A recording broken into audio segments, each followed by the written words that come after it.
Vous baignez dans le développement personnel depuis un bon moment et vous commencez à vous demander s'il n'y aurait pas des pièges dans le développement personnel. Je suis tout à fait d'accord avec ça. J'en ai identifié 6 et je vous les partage dans cette vidéo.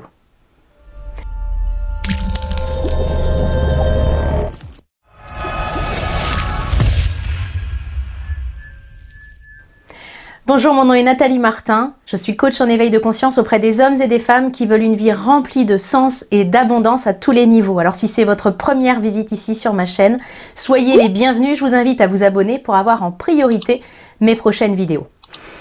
Vous regardez cette vidéo, alors probablement que vous cheminez depuis un bon moment dans le monde du développement personnel et vous commencez à vous interroger, vous vous posez peut-être la question de savoir s'il n'y a que des côtés positifs dans votre cheminement ou s'il n'y aurait pas des pièges dans notre bon vieux monde du développement personnel. Ça fait plus de 15 ans que moi aussi je baigne en plein dedans, j'ai testé beaucoup de choses, j'ai vu aussi beaucoup de choses, j'ai pu vous partager beaucoup de choses. Et à mon sens, en prenant un petit peu de recul, eh bien, je m'aperçois que il y a des pièges au développement personnel. C'est pas si simple que de commencer sa route sur le développement perso pour voir notre vie se métamorphoser en mieux complètement. Donc je les ai recensés, ces pièges. Alors bien sûr, la liste n'est pas forcément exhaustive, c'est en tout cas les 6 pièges principaux que j'ai pu identifier et je vais vous les partager pour que vous puissiez éventuellement reconnaître si vous avez tendance à tomber dans certains pièges. Il n'y aura aucun jugement dans cette vidéo parce que tous les pièges que je vais vous partager, je suis tombée dedans moi aussi. C'est pour ça que je les connais bien, je les ai pratiqués un par un. Donc pas de jugement, mais simplement comme d'habitude, bien beaucoup de transparence, beaucoup d'authenticité, beaucoup de courage à se regarder faire parce que c'est à partir du moment où on va se regarder, à partir du moment où on va reconnaître les pièges dans lesquels on a tendance à tomber, bien que le chemin et que le développement, que le changement va vraiment pouvoir s'opérer. Alors le premier piège, il consiste à mon sens à s'en remettre à quelqu'un d'autre pour faire ses propres choix et prendre ses décisions. En fait, en gros, il s'agit de donner les clés de sa vie à une autre personne en étant convaincu que cette personne-là, elle sait mieux que vous. Je veux être super claire là-dessus. Nous sommes les seuls à être spécialistes de nous-mêmes. C'est-à-dire qu'au fond de nous, nous avons les réponses. Ce qui se passe, c'est que nous sommes coupés de ces réponses-là pour X raisons dont j'ai déjà parlé énormément dans d'autres vidéos. Donc, on n'a plus accès à cette petite voie. Pour moi, la clé, c'est de retrouver le chemin vers cette petite voie pour retrouver le chemin vers nos propres réponses. C'est pas à quelqu'un d'autre, personne d'autre ne sait ce que nous avons à faire dans notre propre vie. On peut donner des conseils, on peut recevoir aussi des conseils nous concernant, mais le spécialiste de nous-mêmes, c'est nous. Et à mon sens, le vrai chemin du développement personnel, c'est de redevenir un spécialiste de nous, un spécialiste de la vie et de savoir comment elle fonctionne. Très souvent, je reçois des messages me demandant un avis, un conseil. Par exemple, quelqu'un, et j'en suis très touchée, j'en suis très flattée parce que je lis souvent beaucoup de souffrance aussi dans ces messages-là. C'est paniquant quand on ne sait pas du tout quoi faire. Donc je le comprends complètement. Et en même temps, quand quelqu'un que je ne connais pas, que je n'ai jamais vu en séance de coaching, et puis qui m'envoie un message en me disant « Selon vous, est-ce que je devrais quitter mon mari ? Selon vous, est-ce que je devrais partir à l'autre bout de la France, faire un autre métier ?» Ça m'interpelle toujours ce genre de message parce que ça voudrait dire que je suis capable d'envoyer un mail, d'envoyer une réponse en disant « Ouais, t'as raison, il faut que tu fasses ça. » Et ça, je trouve ça extrêmement dangereux. Alors bien sûr que je n'envoie jamais ce type de réponse.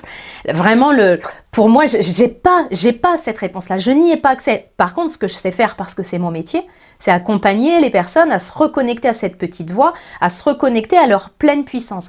Mais à mon sens, laisser les clés de votre vie, à quelqu'un d'autre et demander sans cesse des conseils parce que vous n'avez plus accès à cette voie-là, ça pour moi c'est une vraie dérive. Même si vous adorez votre thérapeute, votre coach, votre psy, peu importe, il n'empêche que vous restez le seul et unique spécialiste de votre vie et le seul et unique responsable surtout.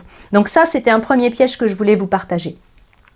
Le deuxième piège, là aussi je suis vraiment tombée dedans, il consiste à se croire meilleur que les autres parce que nous sommes sur un chemin d'évolution personnelle. Alors bien sûr, on va pas se l'avouer, on va pas dire « Oh ouais, je suis meilleure que les autres », mais inconsciemment, ça se joue. C'est-à-dire qu'inconsciemment, on se dit « Ouais, moi, je travaille sur moi », puis on va regarder les autres personnes de notre entourage en se disant « Bah ouais, lui, il travaille pas sur lui, donc c'est comme s'il était moins bien que moi ». J'ai même assisté à des séminaires où les interlocuteurs nous parlaient de nous étant dans cette salle comme étant des winners et de tout le reste de la population absent de cette salle comme étant des losers. Et ça, pour moi, c'est un piège extraordinaire du développement personnel. C'est de croire que parce que moi, j'évolue sur moi, parce que mon heure est venue, tout simplement, j'en deviens meilleur que mon mari, mes frères et sœurs, mes collaborateurs.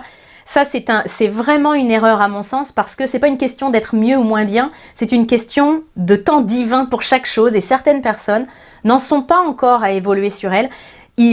Ça n'en fait pas des personnes moins bien que celles qui sont en train d'évoluer sur le chemin de l'évolution personnelle. Donc, se croire meilleur que les autres parce que je suis en train d'évoluer, c'est juste le signe que notre ego a débarqué et puis s'est emparé de notre développement personnel. Je fais pas un chemin de développement perso pour devenir meilleur que mon voisin. Je fais un chemin pour devenir vraiment qui je suis, pour devenir une meilleure version de moi-même. Le troisième piège est lié au deuxième que je vous partageais, c'est l'isolement.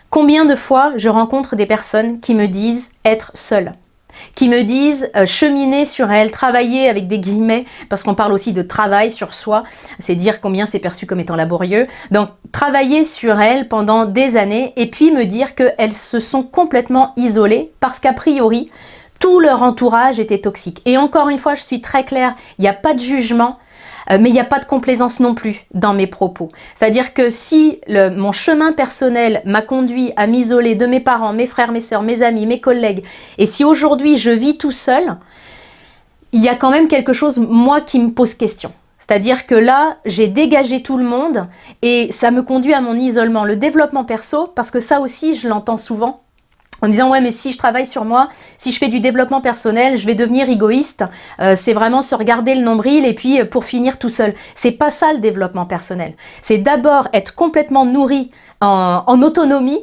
pour pouvoir après vraiment, et ça se fait dans le même temps, quand je dis après, c'est vraiment l'idée que je peux faire ces deux choses-là en même temps. D'abord je m'occupe de moi, d'abord je sais qui je suis capable de me donner de l'attention, de prendre soin de moi, d'être en contact avec mon intuition par exemple. Et puis après, je peux être vraiment quelqu'un de bienveillant pour les autres. Je peux arriver dans une relation sans vouloir siphonner cette énergie-là. Donc, à mon sens, décréter que tout mon entourage était toxique et donc j'ai envoyé valser tout le monde, ça, c'est un piège. Le développement personnel, il n'est pas fait pour conduire à l'isolement. Alors, bien sûr qu'il y a des relations qui se réajustent. Il y a des gens que je vois plus. Et puis après, j'ai d'autres relations qui se font. Mais le développement perso, s'il fait le vide autour de moi, c'est que peut-être il y a quelque chose que j'applique d'une manière qui n'est pas juste. Le quatrième piège, alors ça j'étais une grande fan de ça, le quatrième c'est de consommer un petit peu de tout.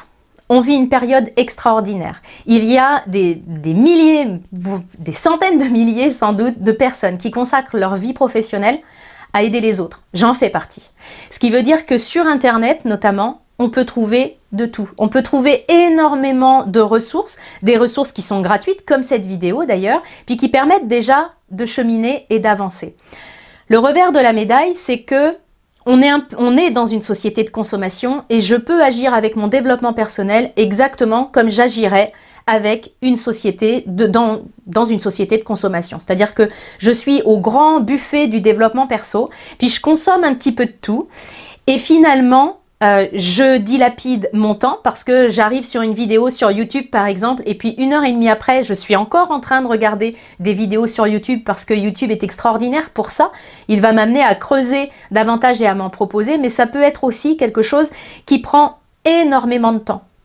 Et ça peut être aussi quelque chose qui est le syndrome de l'objet brillant. Peut-être que vous avez déjà entendu cette expression-là. C'est-à-dire que je rencontre une personne ou je rencontre une formation et puis je dis « Ah, ça c'est génial !» Puis je vais la commencer. Je peux même investir sur moi. J'investis, mais je vais pas au bout parce que je vois passer une autre personne, puis une autre formation, puis j'aime bien aussi ce qu'elle fait.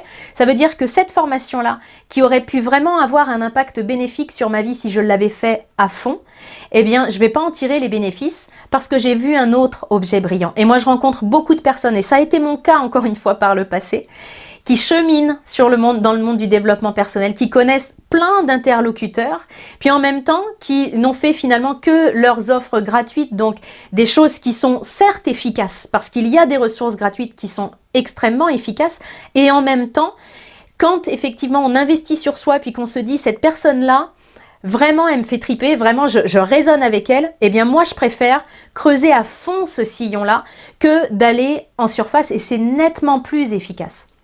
Donc la dispersion et le syndrome de l'objet brillant, c'est là aussi un piège du développement personnel parce que pendant ce temps-là, et là j'en viens à mon avant-dernier piège, pendant ce temps-là, dans le concret, je n'implante pas. Ça veut dire que mon développement perso, je le fais au niveau de ma tête. Donc j'ai compris plein de concepts. C'est le 5e piège, c'est de devenir un théoricien du bonheur, du bien-être, d'une vie sereine, d'une vie heureuse. On va se dire clairement les choses. Je pense que si vous regardez cette vidéo et que c'est pas la première et que ça fait plusieurs années que vous cheminez dans le monde du développement personnel, vous en savez assez pour pouvoir vous créer une vie qui soit à la hauteur de ce que vous voulez. C'est-à-dire que vous avez assez de connaissances. Ce qui manque, c'est d'appliquer ces connaissances. Nous sommes, pour la plus grande partie d'entre nous, de grands théoriciens du bonheur. C'est-à-dire qu'en théorie, on sait très bien ce qu'il faut pour être heureux. Vous pourriez écrire un bouquin là-dessus, je suis sûre. La différence, c'est que on le vit pas.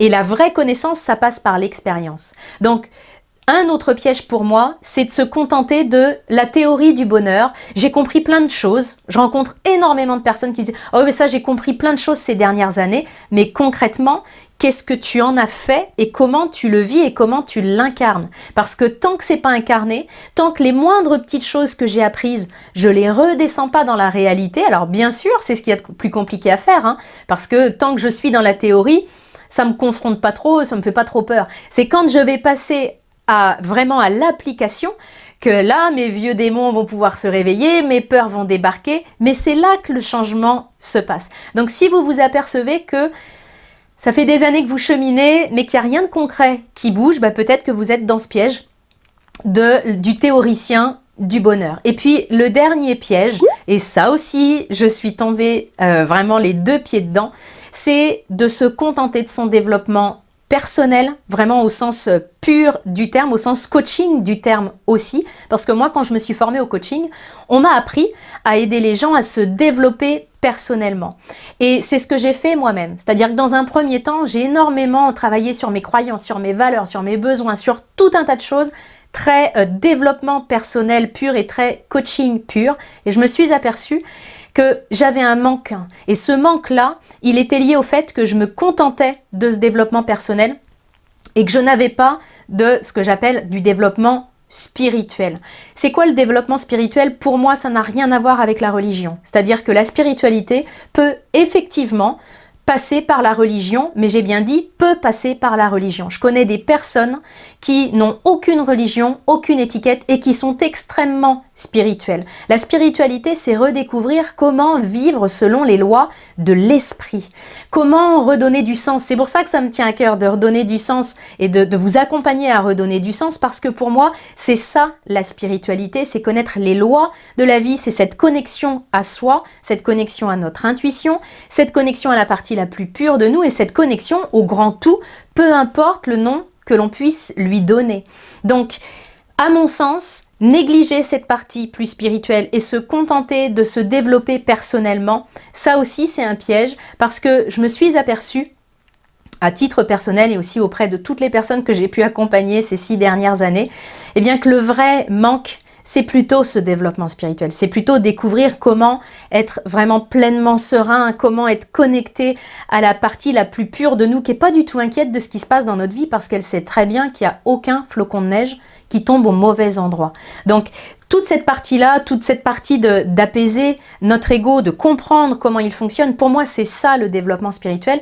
Et moi, très clairement, c'est ça qui a changé ma vie. C'est ça qui m'a permis de passer de la théoricienne du bonheur que j'étais, parce que j'avais bien tout saisi dans ma tête, à vraiment la praticienne et à me dire, ok, ça, je le redescends. Et je le redescends tellement que maintenant, c'est devenu une habitude. C'est ce développement spirituel qui m'a vraiment permis de décoller puis de donner une autre dimension à ma vie. Donc, ça me tenait à cœur de partager ces 6 pièges. Partagez-nous en dessous cette vidéo dans les commentaires si vous avez un piège qui vous parle plus qu'un autre. Alors, bien sûr, la bonne nouvelle, c'est que la première étape pour sortir de ce piège-là, c'est de le regarder. Et puis après, il est possible de sortir de ces pièges. Comment je le sais? Parce que je l'ai fait, tout simplement. Alors, si vous voulez aller plus loin, vous savez que vous pouvez télécharger mon coffret gratuit 3 clés pour redonner du sens à votre vie. Le lien va apparaître en haut à droite à la fin de cette vidéo et je le mets également dans la description qui accompagne cette vidéo.